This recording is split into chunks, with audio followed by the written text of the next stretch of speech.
MLB Network contributor.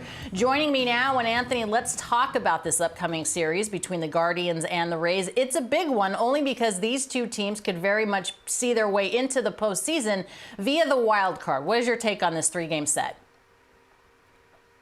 Yeah, it is a big one. And as we get down to the wire, the fun thing about the extra wild card spot is so many of these series will have meaning and magnitude as teams in opposite divisions are vying against each other in many cases. So, the Guardians are an interesting team this year. We're still very much in the AL Central race, still very much in the AL wildcard race. A lot of people did not peg them to be contenders going into the season necessarily, but here they are, and a fascinating team as the trade deadline approaches.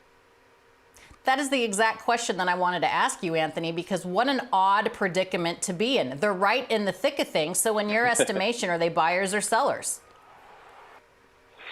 Yeah, well, they might be. I've tried to coin this term bothers, right? Buyers and sellers, because they could fall into that category of bothers. It hasn't really caught on, but, because they do have they have interesting arms in their rotation as usual. They don't have a lot of high ceiling in their rotation, but they could certainly take advantage of a market that's thin on starting pitching and deal a Zach Plesac or an Aaron Savali. That's not out of the realm of possibility. They could also add to that rotation. This team's really interesting in a lot of different areas. They probably need help behind the plate, both short and long term. They need help in the bullpen. They could use an arm there. They could use another bat in the outfield. What's interesting about them is just the sheer depth of prospects that they've compiled. They got a really strong farm system right now with a lot of talent in a lot of areas, near major league ready talent. They have kind of an excess on their 40-man roster. They could actually stand to make some room on their 40-man roster going into the next Rule 5 draft. So it wouldn't shock me if they took advantage of their prospect depth to do something interesting at the big league level.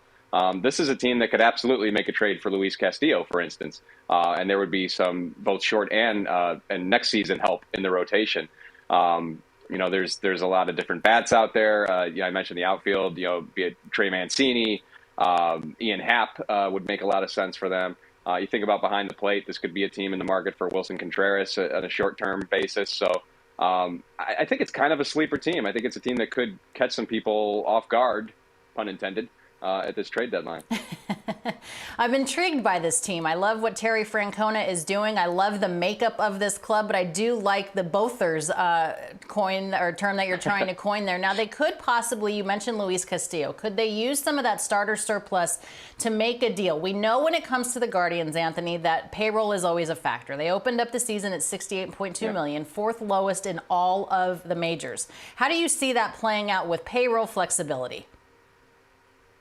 Yeah, that's also what makes them interesting because, as you say, that one of the lowest payrolls in baseball, much to the frustration of fans here in Cleveland. But a new minority investor, they just latched on with a new minority investor, and the last time they had a minority investor was the 2016-2017 runs when they invested pretty sizably into the major league roster at franchise record payroll levels. And I'm not saying they get to that overnight or maybe even anytime soon. But we know that in this industry, a team that can afford to take on a few bucks at the trade deadline, sometimes that in and of itself is a separator. So that's why I find that I'm not spending their money. I'm not going out there and writing the checks for them. But again, that's another area where they strike me as kind of an interesting team that's maybe getting a little underrated or overlooked this deadline. Okay, if you are a buyer, let's say you are writing the checks, Anthony, you mentioned some names out there. In all likelihood, of the five, who do you think the Guardians could go after? Would it be Wilson Contreras or Sean Murphy behind the plate? Would it be a Luis Castillo or a David Bednar, the great closer, all-star closer from the Pittsburgh Pirates, or Ian Happ, the veteran?